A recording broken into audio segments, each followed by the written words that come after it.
Hey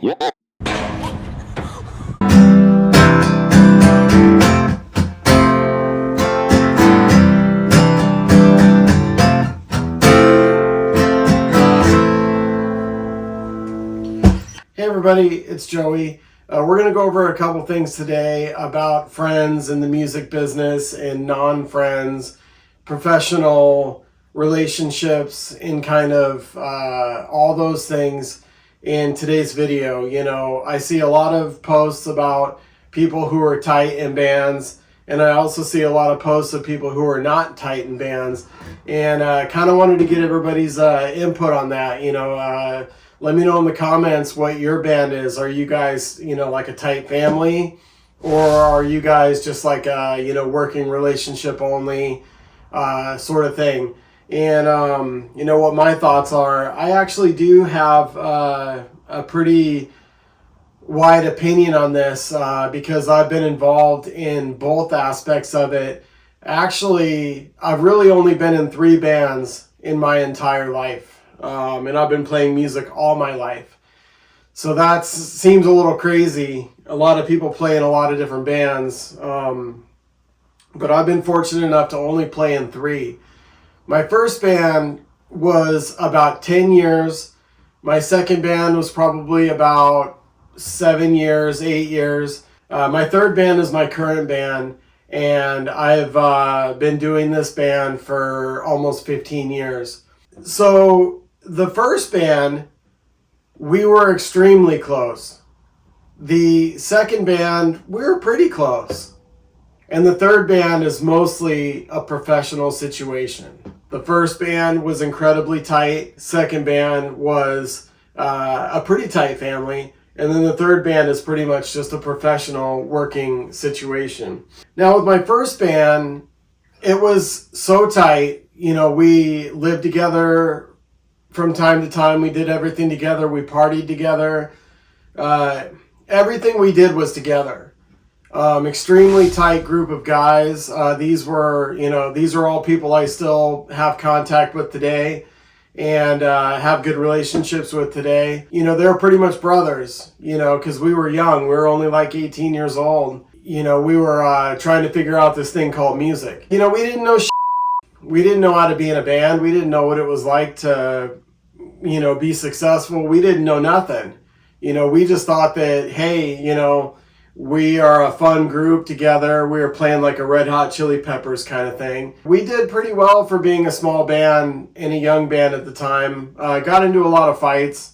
We weren't widely accepted by the music scene that we lived in. We weren't accepted at all. So that caused some fights along the way and stuff, but it was a very tight group of guys. There was 4 of us. We used to practice like religiously, like 3 times a week. I do miss those days quite a bit. I loved playing with those guys. Very talented people, extremely fun to be with, but the lifestyle was way too much for me. Not to say I didn't do it. I definitely did it. I did everything in excess. I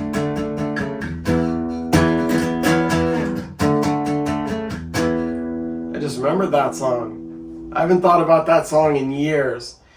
And love that song. I think it's called The One Thing. And so we did everything in excess, and it wore on me after about 10 years. And I was needing to get out of it. I needed to get away from the guys that I called my best friends, for most of my life. I was very codependent. I didn't do well on my own. I was very codependent and needing friends. I didn't go anywhere by myself. I couldn't be by myself. I had to be surrounded by a large group of people at all times, constantly doing drugs, just, doing everything in life. And it was a real crazy time going through this in life. And this is something that's going to be a big retrospective trip through where I've been and where I'm at now, and drug use, mental health issues, incredibly amazing times, incredibly down times, the lowest of lows, the highest of highs. And, going through these things in life. And I'm going to be doing a real long series where I'm going to take a hard look at, a lot of those things that I experienced. What had happened was I had to get away from the band I was playing in, and I had to get away from those friends because I could not get sober. I could not get sober being around them. And I was struggling. I mean, I was literally like rock bottom, could not manage my life at all. And it came to the point where I realized that I had to move to an entirely different city to get away from those guys and that lifestyle. Now, I didn't need to get away from them because they were bad people or anything like that. No, I just had to get away from them because I am not cut out to do drugs and alcohol. That's just me. I learned around this time that, I'm not going to make it doing those things. So I left my friends. I left a successful band. Trust me, there was a lot of fights. There was a lot of things between us where it was a negative situation. And all these things led up to me leaving. And they continued to play after I left. But I got out of there. That doesn't mean I quit drinking and drugs. That doesn't mean that at all. I mean, I got to my new hometown and my drug use multiplied. At the time, I didn't know how or why. I know now why. But when I left my hometown where I'd lived all my life and all my lifelong friends, when I got to my new hometown, I was alone. I knew no one. I knew nothing about the area. I knew nothing. This is about an hour away from where I grew up, so it wasn't Iraq. I left a small town to go to a big town, and when I got there, my drug use multiplied by quite a bit, and that's going to be a tough thing to talk about when it finally becomes time for me to kind of do that, because I'm going to do that on this channel. It's going to be part of my story. It's going to be part of my healing. Spoiler alert, I've been sober for over 23 years now, so I'm a vet when it comes to that. But that's we're going to get into that later. When I got to my new hometown where I was going to be living, I was depressed because I didn't have any of my friends. And I needed drugs and alcohol to become my friends at the time to help me get through this. Plus, a close friend of mine had passed away as I was moving up, a lifelong childhood friend. And that took a beating on me. Plus, I didn't feel comfortable where I was. I missed all my friends. I was alone. I was lonely. I was depressed. I was aggravated that I was on my own. I wasn't in a band at the time, which really, really sent me spiraling downward because that's all I'd known.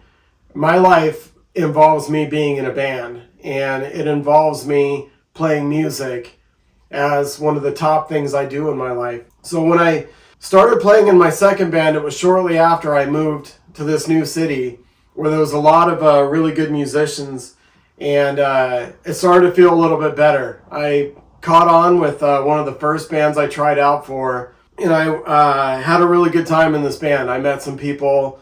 One of the band members in that band still plays with me today, which is a really long run, and super glad that I'm able to keep those relationships kind of going. So this second band that I'm playing in that's in my new hometown was a fun kind of electronic band, and I really enjoyed the band members in this group. It was a four-piece band, drums, bass, guitar, and we were using backing tracks for keyboards and female vocalist, and I really enjoyed the music. I thought the songs were really well put together. I thought it was different. It was something that was really needed in my life, playing in a Red Hot Chili Peppers kind of a group to more of sort of like this new wavy kind of poppy sort of band, where the band members in this band were more like worldly influenced, like bossa nova,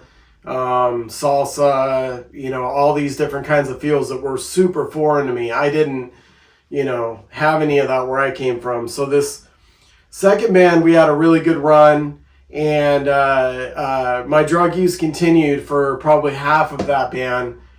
And then, we were close. We were friends. We did kind of a lot of things together, and they really helped me to sort of get transition to my new hometown. And for that, I'm very thankful. And I'm not as close to the other two band members. One band member still plays with me today. The drummer is my regular drummer today. I'm very fortunate that we've been able to play all this music together in life. And I'm really glad that I auditioned for his band and he accepted me and gave me a home, because I needed a home. And then it just, during this time was when I decided to get sober. And this little transition period where I was, it took me several years to get sober. And then once I did, I kind of started to think about, what have I missed in my time in my previous two bands? And one thing that I did kind of miss that I wish I, had done was I wish I would have toured a little bit and kind of roughed it some. And, so during that time I caught on with some small tours. They were pretty weak. Trying to do college radio. Playing original music is tough.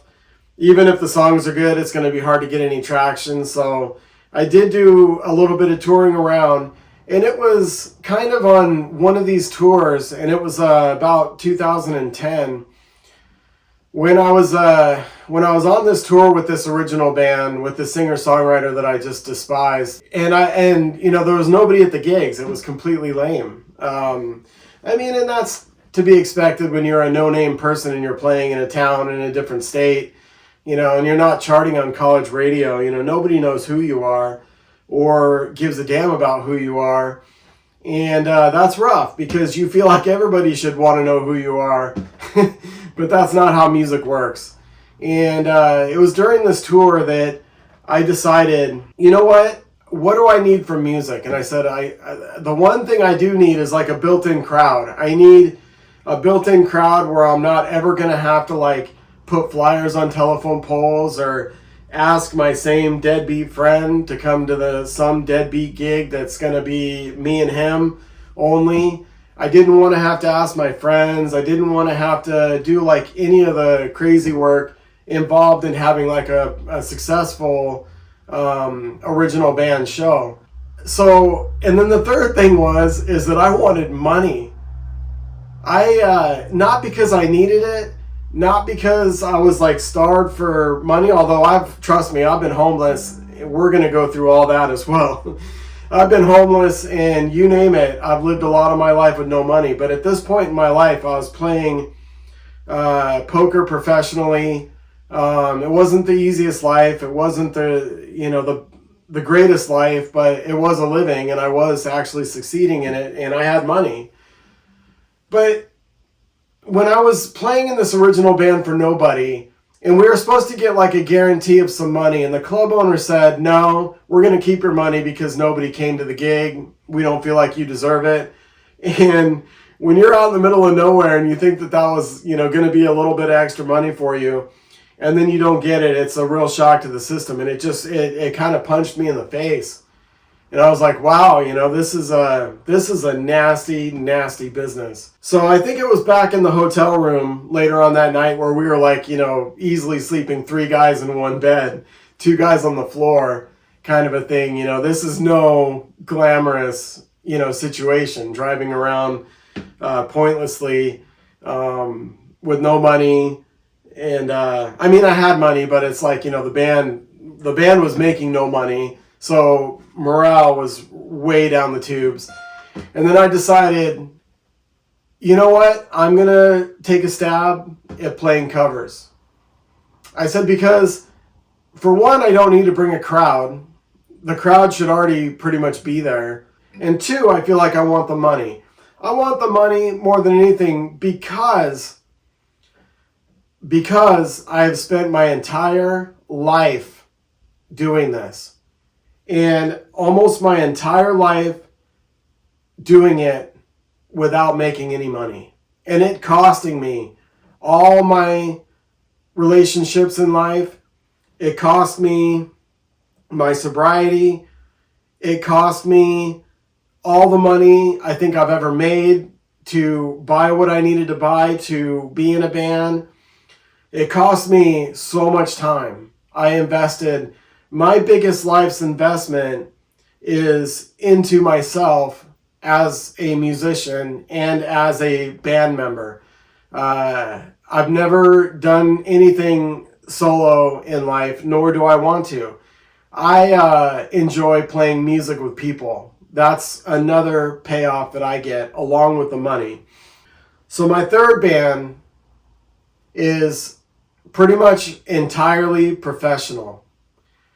I don't ask the guys, how did it go last weekend? What did you do? What are you doing in life? I mean, yeah, I'm cordial and everything. And, I try to keep up on who's dating who and, what family members are going through and everything. And I definitely, as a band leader, I have to be involved in, somewhat of the personal lives of my band members, knowing where they're at and what they're doing and stuff. But it's really pretty much gig. It's all about business. It's all about gigs. It's all about, where we're going to be making money. I'm also lucky in the fact that God has blessed me with my wife, that she is my best friend. She is, my partner in life. She is everything to me in life. And she's the singer in my band.